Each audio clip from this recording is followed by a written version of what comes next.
M Jayanthan, നമ്മൾ നേരിട്ട് ലൈവായി കണ്ടതാണ് ആ ദൃശ്യങ്ങൾ. ഞങ്ങളാണ് ആ വാർത്തയും അതിൻ്റെ ദൃശ്യങ്ങളും ആദ്യം കേരളത്തോട് പറഞ്ഞത്. ഞങ്ങളുടെ റിപ്പോർട്ടർ ടോബിയാണ് ആദ്യം അവിടെ എത്തിയത്. അത് കഴിഞ്ഞാണ് മന്ത്രിമാർക്ക് അങ്ങോട്ടേക്ക് എത്തിയത്. ആദ്യം പറഞ്ഞത് എന്താണ്? ഒഴിച്ചിട്ടിരുന്ന പൂട്ടിയിട്ടിരുന്ന പഴയ സാധനങ്ങൾ ഡംപ് ചെയ്തിരുന്ന ഒരു സ്ഥലം എന്ന് രണ്ട് മന്ത്രി ഒരേ ശബ്ദത്തിൽ പറഞ്ഞു. എം ജയന്തൻ തുടർന്ന് അവിടെ രക്ഷാപ്രവർത്തനം നിന്നു. സാധാരണ കേരളത്തിൽ എവിടെയെങ്കിലും ആള് താഴെയുണ്ടെന്ന് സംശയമുള്ളൊരു കൂമ്പാരത്തിന് താഴെ മനുഷ്യൻ കയ്യും കിട്ടി നോക്കുകയില്ല. ഇത് മന്ത്രിമാരടക്കം സാക്ഷ്യപ്പെടുത്തി ആരും ഉണ്ടാവില്ലെന്ന കള്ളം. പിന്നീടാണ് ചാണ്ടിയുമിനോട് കുട്ടി പറയുന്നു, തെരച്ചിൽ റീസ്റ്റാർട്ട് ചെയ്യുന്നു, യന്ത്രം വരുന്നൊക്കെ. ഇതിനൊക്കെ ദൃശ്യസാക്ഷ്യം തെളിവാണ്. മന്ത്രിമാർ എം പി ഗോവിന്ദനും വ്യാജം പറഞ്ഞുകൊണ്ടിരിക്കുക, സമരവും പാടില്ല. അതെങ്ങനെയാണ് ശരിയാവുക? കേരളമല്ലേ എം ജയന്തൻ ഇത്? ഹാഷ്മി, അത് പിന്നെ ഇപ്പോൾ പറഞ്ഞത്, താങ്കളിപ്പോൾ പറഞ്ഞു നിർത്തിയ ആ വിഷയം, അത് അടിസ്ഥാനരഹിതമായൊരു സംഗതിയാണ്. കാരണം ഞാനും അവിടെ അവിടെ ചെന്നുവിട്ട ഒരാൾ, അറിഞ്ഞോണ്ടല്ലോ, അവിടെ ചെന്ന ഒരാളാണ്. അതുകൊണ്ടാണ് ഞാൻ പറയുന്നത് എന്താണ് സംഭവം എന്നുള്ളത്. ഇനി വിശദീകരിക്കേണ്ട കാര്യമില്ലെങ്കിൽ പെട്ടെന്ന് 1 മിനിറ്റ് കൊണ്ട് തീർത്താക്കാം ഞാനത്. 10:50 ഈ സംഭവം ഉണ്ടാകുന്നത്.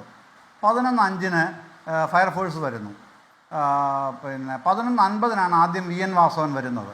11:50 VN വാസവൻ ജില്ലാ കളക്ടറും. 11:55 വീണ ജോർജ് വരുന്നു. 11:57 JCB വരുന്നു. ഇതാണ് അവിടുത്തെ ആ സമയക്രമം നോക്കിയാൽ സംഭവിക്കുന്നത്.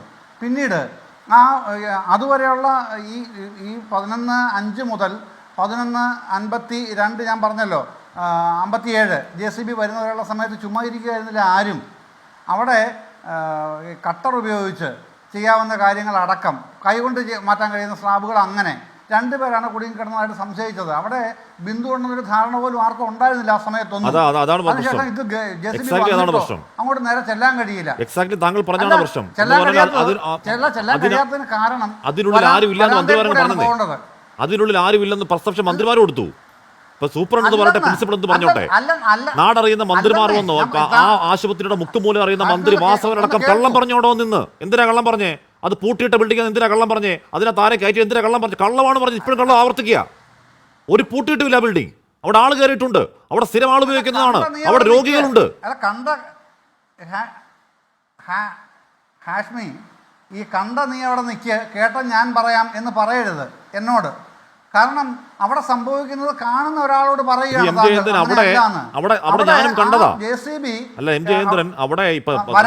കയറ്റി വിടാൻ 1.25 മണിക്കൂർ എടുത്തു. ഇപ്പൊ നമ്മൾ നേർക്കുന്നവർ കാണുന്ന മാത്രമല്ലോ കാഴ്ച. ഞാൻ പറഞ്ഞില്ലേ, ഞങ്ങളുടെ റിപ്പോർട്ടറാണ് ആദ്യം അവിടെ എത്തുന്നത്. ഈ ദൃശ്യം മൊത്തം ലൈവായി കേരളം കാണുകയാണ്.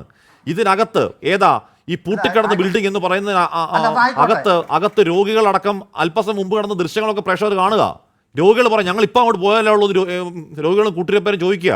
എന്നിട്ട് പറയുകയാണ് അത് പൂട്ടിയിട്ടേക്കാണ്, അത് അവിടെ ആരുമില്ല, ഡംപ് ചെയ്യുന്ന സ്ഥലമാണ്. ഇപ്പോഴും പറഞ്ഞോണ്ടിരിക്കുകയല്ലേ? പൂട്ടിക്കിടന്ന കെട്ടിടം. അല്ല, താങ്കൾ പറഞ്ഞല്ലോ.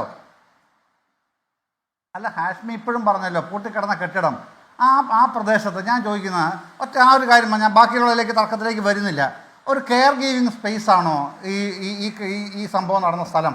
ആണോ? അല്ലല്ലോ. അത് താങ്കൾ സമ്മതിക്കുമല്ലോ. ഒരു ഹെൽത്ത് കെയർ ഗീവിങ് സ്പേസ് അല്ല സ്ഥലം എന്നുള്ളത്. അത് വാഷ്റൂമായിട്ട് ഉപയോഗിക്കുന്ന സ്ഥലമല്ലേ? അതല്ലേ? അതിന്റെ ബാക്കി കാര്യങ്ങളിലേക്ക് പോകുന്നില്ല, നിർത്തുന്നു, അവിടെ നിർത്തുന്നു. കാര്യങ്ങളൊക്കെ ഒന്ന് പറഞ്ഞോട്ടെ ഹാഷ്മി. അവിടെ വാഷ്റൂം സ്ഥലമല്ല, ഓപ്പറേഷൻ കഴിഞ്ഞ രോഗികൾ കിടന്ന വാർഡാണത്. ആ വാർഡിന്റെ ബാത്റൂമാണത്. പിന്നെ ആ വാർഡിൽ കിടക്കുന്ന ആൾക്കാർ ആ ബാത്റൂം എങ്ങോട്ടാ പോവാ? വാർഡ്. അതെ, അതിന്റെ അതിൻ്റെ ഈ സംഭവം നടക്കുന്ന ബിന്ദുവിനുണ്ടായ ദൗർഭാഗ്യകരമായ അവസ്ഥ ഉണ്ടാകുമ്പോൾ അതൊരു മുറിയിലല്ലേ ഉണ്ടാവുന്നത്? അല്ലേ? വാർഡിലാണോ ഉണ്ടാവുന്നത് മൊത്തത്തില്? ആണോ? എം ജയേന്ദ്രൻ, അതായത് ആ തർക്കത്തിലേക്ക് നമുക്ക് പോകേണ്ട കാര്യമില്ല.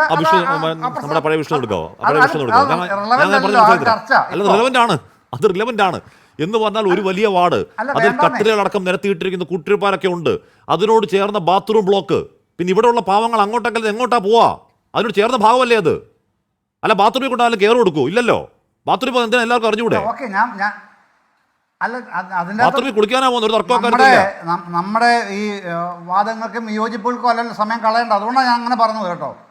നമ്മളതിൻ്റെ അകത്ത് വാദിക്കുകയും വിയോജിക്കുകയും ചെയ്ത് സമയം പാഴാക്കണ്ടല്ലോ ഞാൻ അങ്ങനെ പറഞ്ഞത്. അതല്ല, താങ്കൾ അതിൽ സ്റ്റിക്ക് ഓൺ ചെയ്യുന്നെങ്കിൽ ഇറ്റ്സ് ഓക്കെ, കുഴപ്പമൊന്നുമില്ല. അല്ല എം ജയേന്ദ്രൻ, ഞാൻ ചോദിച്ചത് എന്താണ്? ഞാൻ ചോദിച്ചത് അത് പൂട്ടിയിട്ട ബിൽഡിംഗ് അല്ലാന്ന് ആവർത്തിച്ച് വ്യക്തമാകുന്നു. അത് അവിടെയുള്ള രോഗികളുടെയും കൂട്ടിരിപ്പുകളുടെയും സാക്ഷ്യങ്ങളുടെ വ്യക്തമാകുന്നു. മന്ത്രി വി എൻ വാസവൻ അടക്കം ആദ്യം പറഞ്ഞ അവാസ്തവമാണെന്ന് പിന്നീട് തെളിയുന്നു. തിരുത്തുന്നില്ല മന്ത്രി വി എൻ വാസവൻ, തിരുത്തുന്നില്ല ആരും, തിരുത്തുന്നില്ല സൂപ്രണ്ട് ഏറ്റവും ഒടുവിൽ ദേശാഭിമാനിക്ക് കൊടുത്ത ഇന്റർവ്യൂവിലും പറയുന്നത് അത് അടച്ചിട്ടേക്കാന്ന് പറയുന്നത്. അടച്ചിട്ടിരിക്കുന്നതല്ല. അപ്പോൾ ഇങ്ങനെ വ്യാജങ്ങൾ ആവർത്തിക്കുമ്പോൾ പ്രതിപക്ഷം എന്ത് ചെയ്യണമെന്നാണ് പറയുന്നത് ശ്രീ എം ജയേന്ദ്രൻ, ഒരു രാഷ്ട്രീയ പാർട്ടിയിൽ വിശ്വസിക്കുന്ന ആളെന്ന നിലയ്ക്ക്? അല്ല, ഓക്കെ, അതെ. ഇപ്പോൾ യുവരാജ് ഗോകുൽ ഇപ്പോൾ പറഞ്ഞല്ലോ ഹാഷ്മി. പക്ഷേ പ്രിയപ്പെട്ട യുവരാജ്, ഇന്നലെ തന്നെ ബി ജെ പിയുടെ സ്റ്റേറ്റ് പ്രസിഡന്റ് പറഞ്ഞു മന്ത്രിക്കെതിരെ, കുറ്റക്കാർ എന്ന് കാണുന്ന മന്ത്രിക്കെതിരെ FIR രജിസ്റ്റർ ചെയ്യുന്നത് വരെ സമരം തുടരും എന്നാണ് B J P state president പറഞ്ഞത്. അത് ഒരു ഭാഗത്ത് നിൽക്കുന്നു. മറുഭാഗത്ത് താങ്കൾ പഴയ സമരം ഉൾപ്പെടെ പറഞ്ഞ് എന്നെ ഉൾപ്പെടെ അതിനകത്ത് പരിഹസിക്കുകയും ചെയ്തു. ഇരുന്നോട്ടെ, നമ്മുടെ റിട്ടയർഡ് DGP ഉണ്ട്, ഹേമേന്ദ്രൻ്റെ സർവീസ് സ്റ്റോറി ഉണ്ട്, നീതി എവിടെ, അതിൽ 41ാമത്തെ ചാപ്റ്ററാണ് ഈ സംഭവം പരാമർശിക്കുന്നത്. ഏതാ? സോളാർ സമരം. അതെങ്ങനെയാണ് അവസാനിപ്പിച്ചതെന്നുള്ള കാര്യമൊക്കെ വിശദമായിട്ട് അതിൻ്റെ അകത്തുണ്ട്.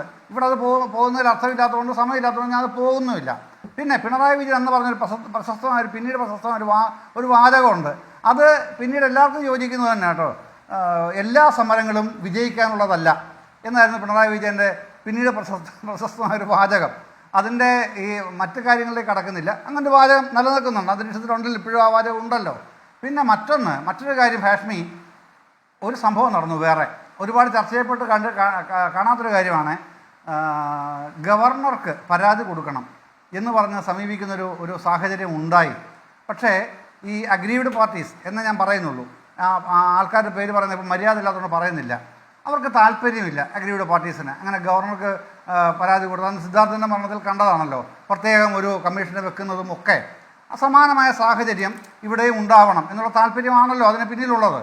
ഏതായാലും അത്തരമൊരു ഇതിലേക്ക് പോകാനായിട്ട് ഈ അഗ്രീവ്ഡ് പാർട്ടീസ് തയ്യാറായില്ല.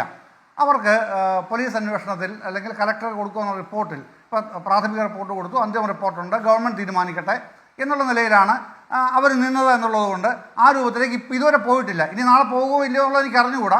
അങ്ങനെയും ഒരു കാര്യം നടക്കുന്നുണ്ട് എന്നാണ് ഞാൻ പറഞ്ഞത്. ശരി, അങ്ങനെ പോവാതിരിക്കലാണ് നല്ലത്. അവർക്ക് ഒരു പാവം കുടുംബമാണ്, സാധു കുടുംബമാണ്. ശരിയാണ്, ഞാൻ അങ്ങനെ പോവാതിരിക്കലാണ് നല്ലതെന്ന് ഞാൻ വ്യക്തിപരം പറയും. കാരണം എന്താണ്, ഒരു പാവം കുടുംബമാണ്, സാധു കുടുംബമാണ്. അതിനുള്ള ആഘാത്താണ് ഈ പറഞ്ഞ ബിന്ദു എന്നുള്ള ആ പാവം വീട്ടമ്മയായിരുന്നു. അവർ മരിച്ചു. എന്തെങ്കിലുമൊക്കെ സഹായമോ ജോലിയോ കൊടുക്കേണ്ടത് സർക്കാരാണ്. സർക്കാരുമായി കോൺഫ്രണ്ടേഷൻ പോകേണ്ടതില്ല എന്ന് തന്നെയാണ് വ്യക്തിപരമായ എൻ്റെ നിലപാട്.